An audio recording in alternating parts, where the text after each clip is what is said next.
إن الحمد لله نحمده ونستعينه ونستغفره ونؤمن به ونتوكل عليه ونعوذ بالله من شرور أنفسنا ومن سيئات أعمالنا من يهد الله فلا مضل له ومن يضلل فلا هادي له وأشهد أن لا إله إلا الله وحده لا شريك له وأشهد أن محمدا عبده ورسوله أما بعد فإن خير الحديث كتاب الله وخير الهدي هدي محمد صلى الله عليه وسلم وشر الأمور محدثاتها وكل محدثة بدعة وكل بدعة ضلالة وكل ضلالة في النار. أما بعد فأعوذ بالله من الشيطان الرجيم. بسم الله الرحمن الرحيم.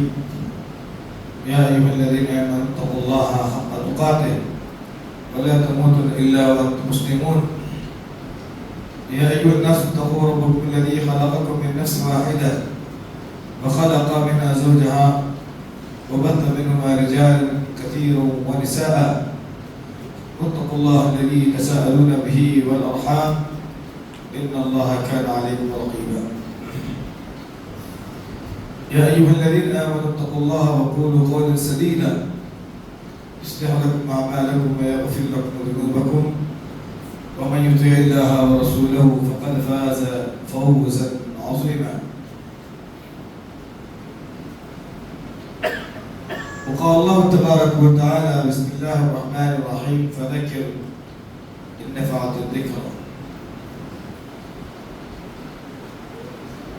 ہر قسم کی حمد و ثنا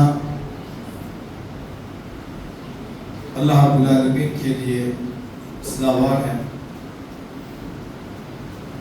جو میرا اور آپ کا خالق اور مالک ہے اور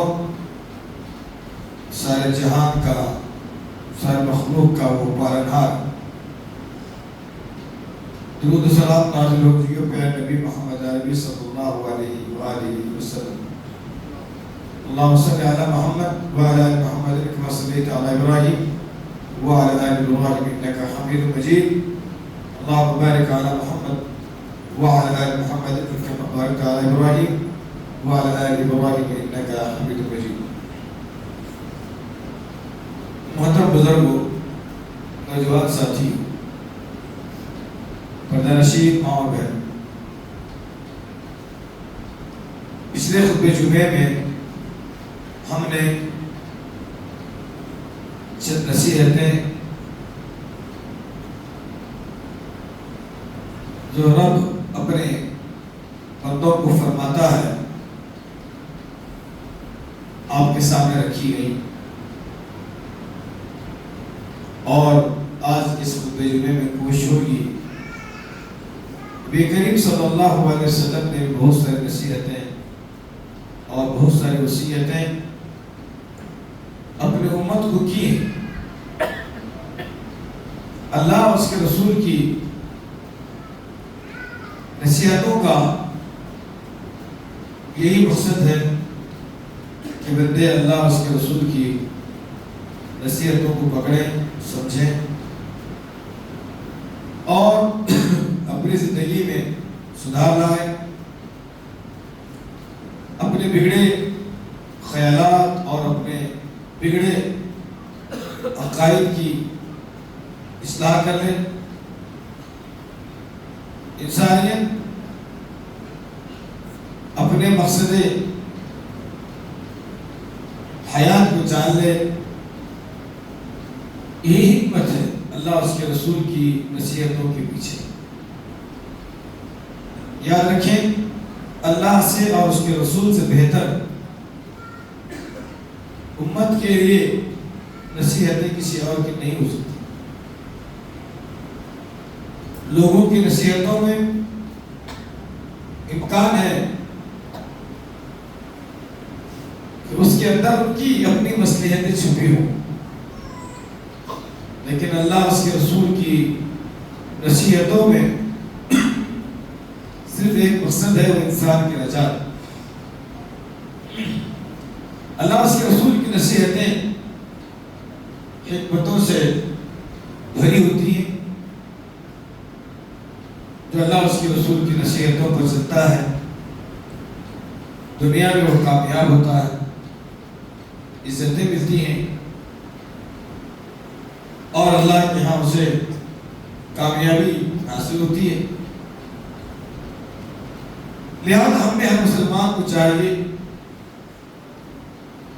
کہ وہ قرآن و سنت کی روشنی میں اللہ اور اس کے رسول کی نصیحتوں کو جانے سمجھے پڑھے اور اپنی زندگی میں اسے جگہ دینے کی کوشش کرے۔ آپ صلی اللہ علیہ وسلم نے ایک موقع پر اپنے بھائی عبداللہ بن عباس رضی اللہ تعالی عنہ کو نصیحت کرتے ہوئے فرمایا وَعَلْمْ أَنَّ الْأُمَّةَ الَّذِي اجْتَمَعَتْ عَلَىٰ أَن يَنفَعُوكَ بِشَيْءٍ لَمْ يَنفَعُوكَ إِلَّا قَدْ كَتَبَهُ اللَّهُ لَكَ اور كما قال علیہ الصلوۃ والسلام، کہا کہ عبداللہ میں تمہیں ایک بات سمجھانا چاہتا ہوں۔ کہا ضرور سمجھائیے۔ اب صلی اللہ علیہ وسلم بیان فرمایا جان لے ساری امت کے لوگ مل کر کے تمہیں نفع پہنچانا چاہے، نفع نہیں پہنچا سکتے الا یہ کہ جتنا نفع اللہ نے تمہارے حق میں لکھا ہے، اور یہ بھی جان لے سارے امتیں ساری انسانیت مل کر تمہیں نقصان پہنچانا چاہے نقصان نہیں پہنچا سکتے الا یہ کہ جتنا نقصان اللہ نے تمہارے حق میں لکھا ہے۔ اس کے اندر بڑی نصیحتیں آپ صلی اللہ علیہ وسلم کی یہ وصیت، یہ نصیحت جو آپ نے اپنے چچا زاد بھائی عبداللہ بن عباس کو کی، ساری امت کے لیے اس کے اندر بڑا سبق ہے۔ آج ہم میں بہت سارے بھائی ہیں جو معمولی مسائل کو لے کر ڈرتے ہیں، خوف کھاتے ہیں، اللہ کے ذات سے نا امید ہو جاتے ہیں۔ ایسا نہیں ہونا چاہیے۔ نبی نے عبداللہ بن عباس کو سمجھاتے ہوئے پسے پردہ سارے امت کو سمجھا گئے، درس دے گئے، نصیحت کر گئے کہ ساری امت کو چاہیے کہ وہ یہ جان لے کہ نفع اور نقصان کا مالک اللہ کے علاوہ کوئی نہیں، نفع اور نقصان اللہ کے ہاتھ میں، اور اللہ تبارک و تعالیٰ بندوں کے لیے سب سے بڑا خیر خواہ۔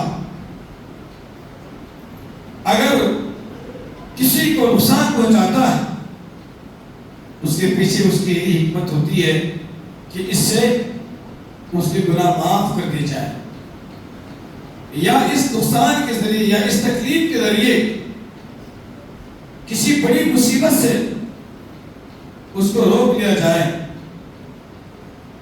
یا اس نقصان کے ذریعے آخرت کے بڑے بڑے جو حالات مشکلات ہیں اللہ تبارک و تعالیٰ اس سے بندے کو محفوظ رکھے۔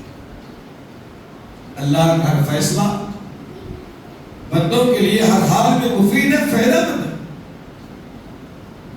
اسی لیے بندے کو چاہیے کہ کبھی بھی اللہ تبارک و تعالیٰ کے فیصلوں پر ناراضگی کا اظہار نہ کرے، اللہ تبارک و تعالیٰ کے فیصلوں پر نا امید نہ ہو، اللہ سے امید رکھے۔ انسان کی زندگی میں آنے والی ہر مصیبت یقیناً اس مسلمان کے لیے نہایت فائدہ مند ہے، سود مند ہے۔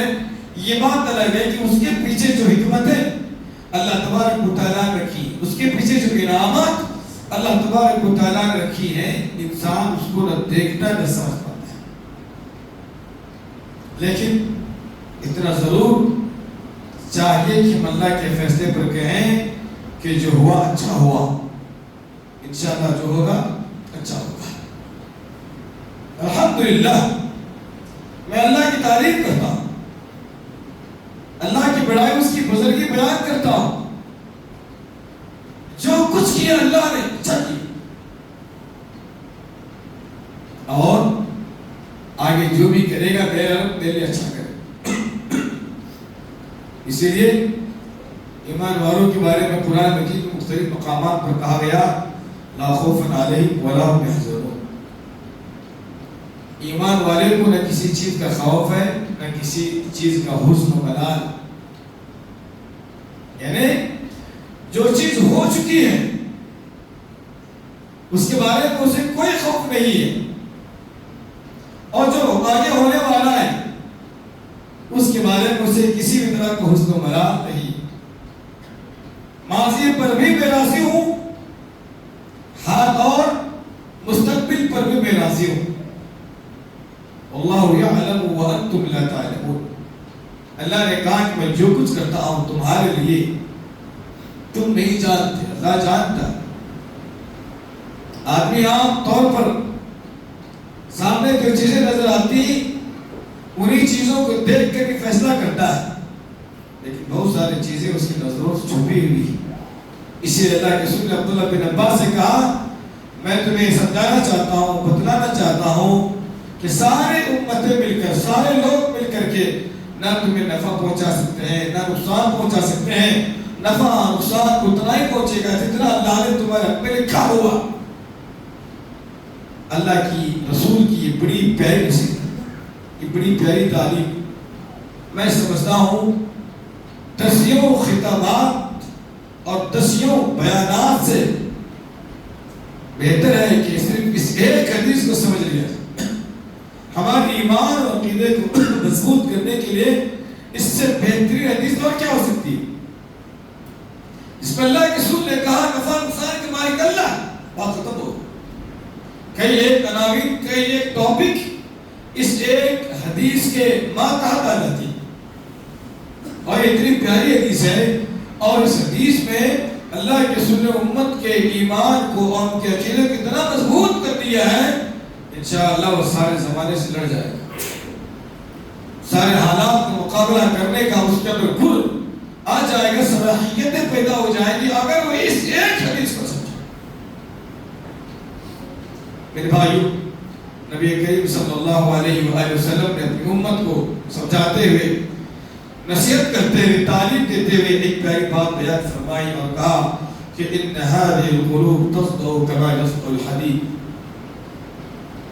لوگوں سنو، دلوں کو بھی زنگ لگ جاتا ہے جس طرح سے لوہے کو زنگ لگتا ہے۔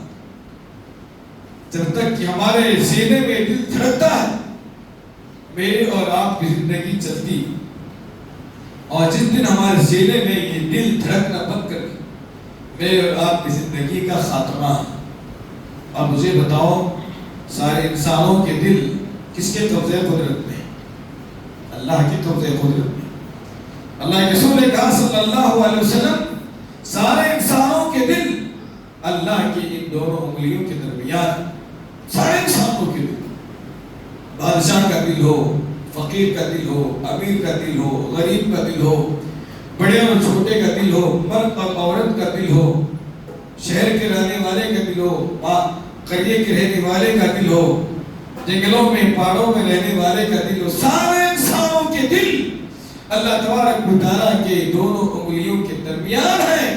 اسی لیے نبی کریم صلی اللہ علیہ وسلم نے امت کو تعلیم دی ہے کہ تم اللہ سے دعائیں کرو، یا مقلب القلوب، اے دلوں کے پھیرنے والے، اے دلوں پر قدرت رکھنے والے، اے دلوں کو سنبھالنے والے، اے دلوں کے پھیرنے والے، ہمارے دلوں کو تو تیری اطاعت کی طرف پھیر دے۔ یا مقلب القلوب صرف قلوبنا الی طاعتک، اے دلوں کے پھیرنے والے، اے دلوں کے مالک، اے دلوں کے خالق، اے دلوں کو اپنے قدرت میں رکھنے والے، ہم تجھ سے دعا کرتے ہیں، التجا کرتے ہیں، ہمارے دلوں کو تو تیرے اطاعت کی طرف پھیر دے۔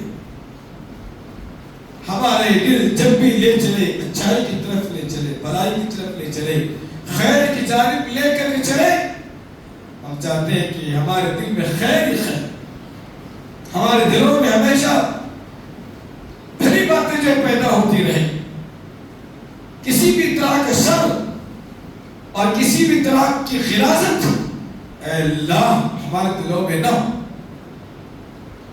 یا مقلب القلوب ثبت قلبی علی دینک، اے دلوں پر کنٹرول رکھنے والے، اے دلوں کو پھیرنے والے، اے دلوں کو اپنے قبضے میں رکھنے والے، ہم تجھ سے بھیک مانگتے ہیں ہمارے دلوں کو تو تیرے دین پر ثابت قدم رکھنا۔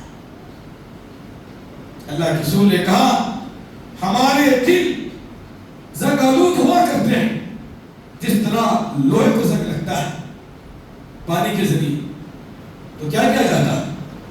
اس لوہے کو بھٹی میں تپایا جاتا ہے، اس کے بعد اس کے زنگ کو ختم کر دیا جاتا ہے۔ حضرات ہمارے دلوں کو بھی جو ہے زنگ لگتا ہے، اللہ کے رسول نے کہا تم اپنے دلوں کی زنگ کو دور کر دو۔ صحابہ پوچھتے ہیں کیسے ہم اپنے دلوں کی زنگ کو دور کریں؟ آپ صلی اللہ علیہ وسلم نے کہا کہ ذکر الموت و تلاوت القرآن، تم کثرت کے ساتھ موت کو یاد کرو۔ میں اور آپ جتنا موت کو یاد کریں گے، خدا کی قسم ہمارے ان دلوں میں دنیا کی لذتیں کم ہو جائیں، ہمارے دل اللہ کی جانب رجوع ہوں گے، ہمارے دلوں میں برے خیالات کم ہی پیدا ہوں گے، ہمارے دل ہمیشہ اچھائی کی جانب دعوت دے، ہمارے دل اللہ اور اس کے رسول کے تذکروں کو سن کر کے باغ ہو جائے۔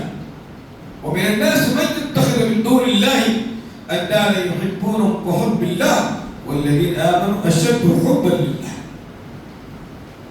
اللہ اکبر، اللہ نے کہا ایمان والوں کا تذکرہ کرتے ہوئے جس طرح غیروں کا تذکرہ سن کر کے مشرکین کے دل باغ ہو جاتے ہیں، اس سے کہیں زیادہ ایمان والوں کے دل اللہ کا ذکر سن کر پا کر کے اس سے کہیں زیادہ خوش ہو جاتے ہیں۔ ایمان یزید و ینقص، اللہ کے رسول نے کہا ایمان بڑھتا بھی گھٹتا بھی۔ ہمارے دلوں میں جو ایمان بیٹھا ہوا ہے یا پیوست ہے، اس کی تجدید کے لیے، اس کی جدت کے لیے، اس کی مضبوطی کے لیے کرنا کیا چاہیے؟ اس کی صفائی کے لیے کرنا کیا چاہیے؟ اس کی چمک دمک کو بڑھانے کے لیے کرنا کیا چاہیے؟ کون بتائے، کون سمجھائے سوائے نبی کی؟ کوئی اور ہے؟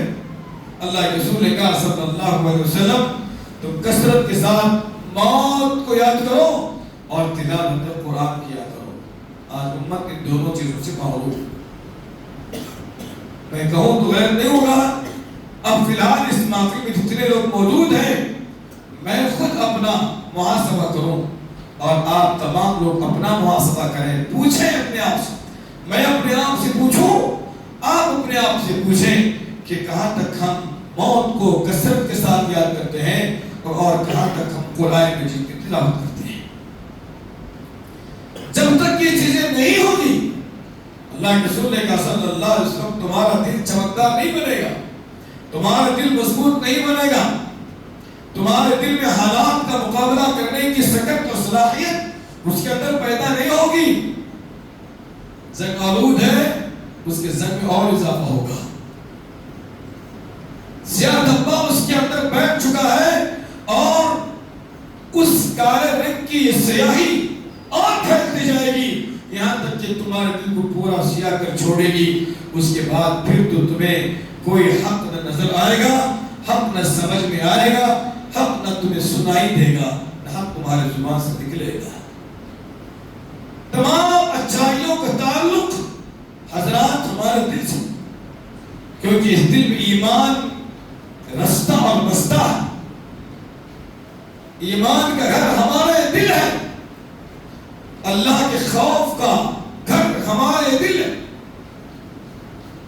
جب تک ہم اپنے دلوں کو اللہ کے ذکر سے مزین نہیں کریں گے، تلاوت قرآن سے مزین نہیں کریں گے، اللہ کی قسم خیر کی امید نہ رکھیں۔ اللہ کے رسول نے کہا دلوں کے زر کو دور کرنے کے لیے کثرت کے ساتھ موت کو یاد کرو۔ میں نے کہا کہ ہمیں بہت کم لوگ ہیں جو موت کو بہت کم یاد کرتے ہیں، بلکہ ہم میں ایسے بھی لوگ موجود ہیں اگر ان کے سامنے آپ موت کا تذکرہ کریں تو ان کا کلیجہ منہ کو آتا ہے اور کہتے ہیں کہ یار بار بار ہمارے سامنے موت کا تو تذکرہ مت کر۔ اور تلاوت قرآن کا تو کیا کہیں، ہمارے گھروں میں رکھا ہوا قرآن کئی دنوں سے ہمارا منتظر ہے کہ کوئی گھر کا فرد اٹھائے مجھے اور میری تلاوت کرے، مجھے اٹھایا اور پڑھے۔ اللہ ہمارے گھروں کی عورتوں کو خوش رکھے، اللہ ہمارے بہنوں کو، ہمارے ماؤں کو، اللہ ہمارے بیویوں کو سلام خوش رکھے، سلامت رکھے، اس معاملے میں وہ ہم سے آ جائے۔ دن میں کم سے کم 10-15 منٹ 20 منٹ تو قرآن مجید کی تلاوت ضرور کرتے ہیں. اذان کی آواز کو سن کر کے وہ فوراً وضو کرتے ہیں اور ہماری نظروں کے سامنے جائے نماز بٹا کر کے ہم سے پہلے نماز کو پڑھ لیتی ہیں. جہاں بدعمل بدعقیدہ عورتوں کی بہتات ہے وہیں پر ایسے عورتوں کی بھی بہت زیادہ کثرت اور بہتات ہے جو اذان کو سن کر ہم سے پہلے نماز کو ادا کر لیتی ہیں اور باقاعدہ طور پر دن بھر کے معمولات میں اور رات بھر کے معمولات میں کچھ حصہ وہ قرآن مجید کی تلاوت کے لیے ضرور نکال لیا کرتے ہیں. اللہ ان کی زندگیوں کو ہمیشہ شاد و آباد رکھے. اللہ ہر طرح کے شر و فتنوں سے محفوظ رکھے. سوال آپ کا، سوال میرا، ہم کہاں تک قرآن مجید کی تلاوت کرتے ہیں؟ یہ محرابوں کی خوبصورتی کے لیے قرآن نازل نہیں کیا گیا. جہیز میں بیٹیوں کو دینے کے لیے قرآن مجید نازل نہیں کیا گیا. اپنے شوق کو بڑھانے کے لیے قرآن مجید کو نازل نہیں کیا گیا. ایمان کو بڑھانے کے لیے قرآن مجید نازل کیا گیا ہے. عقیدے کو مضبوط کرنے کے لیے قرآن مجید کو نازل کیا گیا ہے. یہ قرآن بندوں کو رب سے جوڑتا ہے. یہ قرآن لوگوں کو گندگیوں سے نکال کر کے اچھائیوں کی جانب، پاکی اور صفائی کی جانب لے کر کے آتا ہے. یہ قرآن دشمنوں کو دوست بناتا ہے. یہ قرآن مشرکوں کو موحد بناتا ہے. یہ قرآن بدعتیوں کو سنت کا پیکر بناتا ہے. یہ قرآن محبتوں کی، الفتوں کی، پیار کی دعوت دیتا ہے. یہ قرآن مجید ہمارے عقائد کو شیشے کی طرح چمکدار اور بے عیب بناتا ہے. کوئی قرآن مجید کو اٹھائے. اللہ تبارک و تعالیٰ بیان فرماتا ہے قال رسول یا ان قوم اتخذوا هذا القرآن مهجورا. قرآن مجید کو لے کر کے اللہ کے رسول صلی اللہ علیہ وسلم قیامت کے دن اللہ کے حضور مقدمہ درج کریں گے کہ اللہ یہ وہ لوگ ہیں جنہوں نے قرآن مجید کا مذاق اڑایا.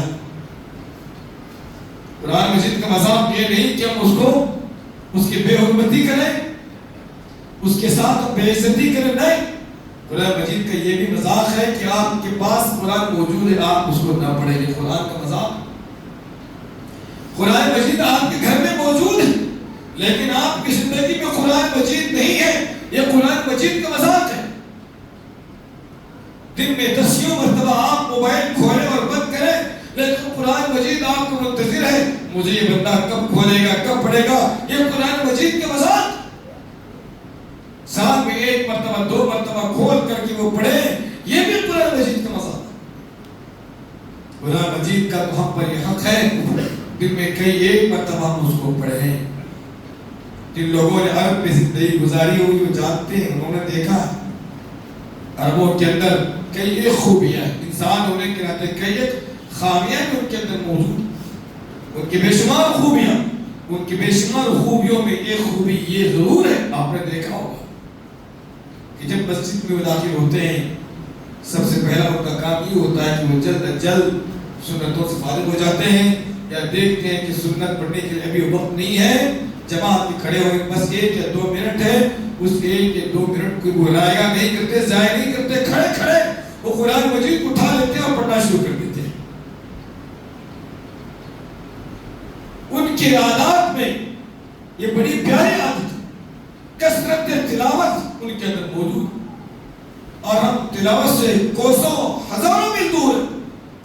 بزرگ دور ہے، نوجوان دور ہے، بچے دور ہیں. بہرحال بات بڑھ رہی ہے، موضوع میرا قرآن نہیں ہے بلکہ میں نبی کی نصیحتوں کو، وصیتوں کو آپ کے سامنے رکھ رہا ہوں. نبی کی نصیحت یہ ہے کہ لوگوں سنو، تمہارے دلوں کو بھی زنگ لگتا ہے، دلوں کے زنگ کو دور کرنا چاہتے ہو، موت کو کثرت کے ساتھ یاد کرو اور کثرت کے ساتھ قرآن مجید کی تلاوت کرو، تمہارا دل چمکدار بن جائے گا.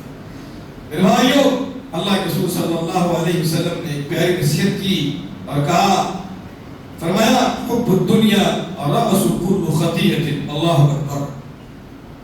حب الدنیا رأس كل خطیئۃ. لوگوں دنیا کی محبت جانتے ہو کیا؟ فرمایا دنیا کی محبت ہر برائی کی ابتدا ہے، ہر برائی کا ایک سر، ہر برائی کا وجود، ہر برائی کی شروعات حب الدنیا، دنیا کی محبت سے. حب حب الدنیا کل شیء کل خطیۃ، اللہ کے رسول نے کہا دنیا کی محبت ہر خطا کی ابتدا ہے، اس کا سر۔ اسی لیے دنیا ضرور کمائیں اتنی جتنی کہ ہماری ضرورتیں پوری ہو۔ اللہ کے رسول نے اسی لیے کہا کہ لوگوں لا تکونوا عبد الدینار، لوگوں تم دینار کے بندے نہ بنو، دنیا کے بندے نہ بنو، پیسوں کے بندے نہ بنو۔ ہماری دنیا یا میری دنیا اتنی ہے جتنی میری ضرورت کی، اتنی میری دنیا ہے۔ جتنا میں کھاتا ہوں اتنی میری دنیا ہے، جتنا میں پہنتا ہوں اتنی میری دنیا ہے، اور جتنا میں جیتے جی اللہ کے پاس جمع کرتا ہوں وہ میری دنیا ہے۔ چھوڑ کر کے میں جاتا ہوں، میری دنیا نہیں، وہ دوسروں کی دنیا ہے، وہ دوسروں کی دولت ہے، وہ دوسروں کی ثروت۔ اللہ کے رسول نے ایک موقع پر کہا، پوچھا تم میں کوئی ایسا ہے جو دوسروں کی مال سے بہت زیادہ محبت کرتا ہے؟ اللہ کے رسول سے کہا گیا ایسا ہم میں کوئی نہیں ہے جو دوسروں کے مال سے محبت کرتا ہے۔ دوسروں کے مال سے محبت کرنے کے میں کیا پڑی؟ اللہ کے رسول نے کہا میری بات کو تم نے سمجھا نہیں، ہم میں کی اکثریت ایسوں کی ہے جو دوسروں کے مال سے محبت کرتی ہے، یعنی وہ مال جو میرے اور آپ کے مرنے کے بعد کسی اور کے حوالے ہونا ہے۔ مجھے بتاؤ کیا ہم میں لوگوں کی ایسی اکثریت نہیں جو چھوڑ کر جانے والے مال سے محبت کرتی ہے؟ دراصل دوسروں کا مال ہمارا نہیں، میرا چھوڑا ہوا مال میرے بھائیوں کا، میرے بچوں کا، میرے وارثین کا۔ اسے اللہ کے رسول نے نصیحت کی اور کہا حب الدنیا، دنیا کی محبت رأس کل خطیہ، ہر خطا کی ابتدا ہے، ہر خطا کی شروعات ہے۔ لہذا سوچ سمجھ کر کے دنیا سے نہ لگاؤ، ورنہ دنیا نے اکثروں کو دھوکہ ہی دیا ہے۔ والحیات الدنیا الا متاع الغرور، دنیا نے پچھلے خطبے جمعے میں آپ نے سنا لوگوں کو دھوکے کے سوا دیا کیا؟ اعلموا انما الحیات الدنیا لعب ولہو، جان لو کہ یہ دنیا سوا کھیل تماشے کے اور کچھ نہیں ہے۔ ایک کھیل ہوتا ہے، ایک تماشا رکھتا ہے، دیکھنے والے تھوڑی دیر اس کھیل سے لطف اندوز ہوتے ہیں، کھیل تمام ہو جاتا ہے، کسی کو جیت ملتی ہے، کسی کو ہار ملتا ہے، اس طرح سے کھیل ختم، جانے والے لوگ اپنے اپنے مقام پر اپنے اپنے گھروں کو چلے جاتے ہیں۔ یہی معاملہ میرے اور آپ کی زندگی جب تک ہے، گویا کہ میں اور آپ کھیل کے میدان میں ہیں۔ جس دن مجھے اور آپ کو موت کا پروانہ سنا دیا جائے، کھیل ختم، لوگ ہمیں دفن کر کے اپنے اپنے مکانات کو چلے جائیں۔ ان کو میرے عمل سے کوئی لینا دینا نہیں، ان کو آپ کے عمل سے کوئی لینا دینا نہیں۔ قبر میں آپ پر جوتے برسائے جا رہے ہیں، اس سے انہیں کوئی لینا دینا نہیں۔ قبر میں آپ کے ساتھ بھلائیاں ہو رہی، اس سے ان کو کوئی لینا دینا نہیں۔ اس لیے اللہ کے رسول صلی اللہ علیہ وسلم نے بیان فرمایا تتبع المیت ثلاثہ، تین چیزیں میت کے ساتھ ہوتی ہیں اور تینوں جاتی ہیں قبرستان کو۔ ایک چیز اس کے ساتھ جاتی ہے، دو چیزیں لوٹ کر کے آتی ہیں۔ اللہ کے رسول نے کہا کہ تین چیزیں کیا ہیں؟ نمبر ایک اس کا مال، نمبر ایک اس کے دوست احباب رشتہ دار ہے، نمبر تین اس کے اعمال ہے۔ سب سے پہلے ہم سے ناتا کس چیز کا ٹوٹ جائے گا؟ ہماری دولت و ثروت کا۔ میں مر گیا، لوگ سب سے پہلے کیا کریں گے؟ میری جیب خالی کریں گے، میری قیمتی گھڑی کو اتار لیں گے، میرے لباس کو اتار لیں گے، اور وہی 50-60 میٹر والا کپڑا اس میں لپیٹ کر کے مجھے رکھیں گے۔ تو سب سے پہلے وہ دولت جس کے بارے میں نبی نے کہا حب الدنیا رأس کل خطیہ، یہ دنیا کی محبت ہر خطا کی ابتدا ہے، یہ ثروت ہر خطا کی ابتدا ہے۔ جس کی چاہ نے تمہیں دیوانہ بنا دیا ہے، جس کی محبت نے تمہیں پاگل بنا دیا ہے، جس کی محبت میں تم اتنے سرشار ہو چکے ہو، حلال اور حرام کے درمیان کوئی تمیز نہیں ہے، جھوٹ اور سچ سے کوئی لینا دینا نہیں ہے، کون مالدار کون غریب کون یتیم کچھ بھی لینا دینا نہیں ہے، مال حاصل ہو جائے۔ اسی اللہ کے رسول نے کہا حب الدنیا رأس کل خطیہ، یہ مال ہے جو تم سے ہر برائی کراتا، یہ دنیا ہے جو تم سے ہر گناہ کو انجام دلواتی ہے، اور یہی چیز سب سے پہلے تم سے اپنا رشتہ ناتا توڑ لیتی۔ اور رشتہ دار تمہارے دوست احباب قبرستان تمہارے ساتھ آتے ہیں، قبر کے حوالے کرتے ہیں، ان کا رشتہ ختم، اب تمہارے ساتھ تمہارا اعمال جائے گا۔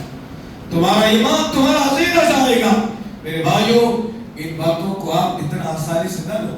یہ حدیث ہمیں معلوم ہے، یہ واقعہ ہمیں معلوم ہے، یہ بات ہمیں معلوم ہے۔ جب یہ چیز مجھ پر اور آپ پر گزرے گی، بات اس وقت سمجھ میں آئے گی اور تم کہو گے آج یہ بات سمجھ میں آئی۔ لہٰذا میرے بھائیوں، نبی کریم صلی اللہ علیہ وسلم نے نصیحت کرتے ہوئے کہا الکیس من دان نفسہ وعمل لما بعد الموت۔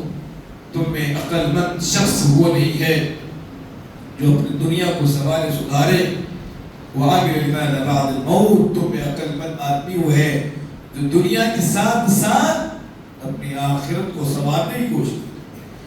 نبی کریم علیہ السلام نے یہ نہیں کہا کہ تم دنیا نہ کماؤ، کاروبار نہ کرو، تجارت نہ کرو، دکانداری نہ کرو، نہیں، آپ کمائیں، دنیا کمائیں، محنت کریں، تبھی آپ کی فقیری ختم ہو جائے گی، تنگدستی ختم ہو جائے گی، لاچاری اور مجبوری ختم ہو جائے گی، لوگوں کو دینے کے قابل بن جاؤ گے، لوگوں کے معاون بنے گے۔ جب کر کاروبار کرو، اللہ کے رسول صلی اللہ علیہ وسلم نے فقیروں سے کہہ دیا، مالداروں کو، طاقتوروں کو ترجیح دی اور کہا کہ وہ لوگ ہیں جو اپنا بھی خیال رکھتے ہیں، دوسروں کا بھی خیال رکھتے ہیں۔ خاموش بیٹھنے والوں کو نبی نے پسند نہیں کیا اور کہا یہ 2 دینار ہے، اس کو لے لو، یہ 2 دینار تم اس کو لے لو، ایک سے تم کلہاڑی خریدو اور بازار چلے جاؤ اور تم جنگل چلے جاؤ، لکڑیاں کاٹو اور 1 دینار جو موجود ہے اس کے ذریعے تمہارے گھر میں نام نفع کا انتظام۔ آپ نے ایسے لوگوں کو پسند نہیں کیا جو ہاتھ ڈال کے بیٹھتے ہو اور لوگوں کے سامنے جا کر ہاتھ پھیلاتے ہو۔ آپ نے تجارت تعریف دی، آپ نے تجارت تعریف دی، آپ خود بھی تجارت کریں، لیکن میں یہ بتلانا چاہتا ہوں اس کے پیچھے پڑھ کر کے اپنے دین کو فروخت کرنے کی یا دین بیزار ہونے کی کوشش نہ کریں۔ اس لیے اللہ کے رسول نے کہا الکیس من دان نفسہ، عقل مند وہ ہے جو اپنی نفس کی اصلاح کرتا ہے، اپنی نفس کو سنوارتا سدھارتا ہے اور اپنی آخرت کی تیاری کرتا ہے۔ وعمل لما بعد الموت، موت کے بعد کیا ہونا ہے اس کے لیے سامان تیار کرتا ہے۔ آپ 4 دن کے لیے سفر پر جاتے ہو، آپ اپنے سفر میں ہر چیز کو رکھتے ہو، آپ کے پاس 2-4 جوڑ کپڑے موجود ہیں، پیسٹ کا انتظام کرتے ہو، برش کا انتظام کرتے ہو، دوائی کا انتظام کرتے ہو، پیسوں کا انتظام کرتے ہو، کن کن چیزوں کا آپ انتظام کرتے ہو۔ 4 دن کا آپ کا سفر ہے، اتنی تیاری آپ کے پاس موجود ہے، لیکن وہ سفر جہاں یہ چیزیں کام نہیں آئے گی، اور وہ سفر جو کبھی ختم ہونے والا نہیں ہے، اور وہ سفر جہاں آپ کا ایمان، آپ کا عمل اور آپ کا عقیدہ کام آنے والا ہے، اس کے بارے میں اور آپ کہاں تک سوچتے ہیں۔ میرے بھائیوں، موضوع بڑا طویل ہے لیکن میں اسی پر اتفاق کرتا ہوں، اللہ سے دعا کرتا ہوں کہ اللہ تبارک و تعالیٰ ہم تمام مسلمانوں کو اللہ اور اس کے رسول کی جانب سے بتلائے گئے، سمجھائے گئے تعلیمات اور نصیحتوں پر اور نبی کی نصیحتوں اور وصیتوں پر ہمیں عمل کرتے ہوئے اپنے ایمان کو مضبوط بنانے کی، اپنے عمل کو اور اپنے عقیدے کو درست کرنے کی اللہ ہمیں توفیق نصیب فرمائے۔ زندوں کو عمل صالح کی اللہ توفیق دے، جو گزر چکے ہیں اللہ ان کی مغفرت فرمائے۔ آمین۔ رب العالمین، الحمدللہ، السلام علیکم۔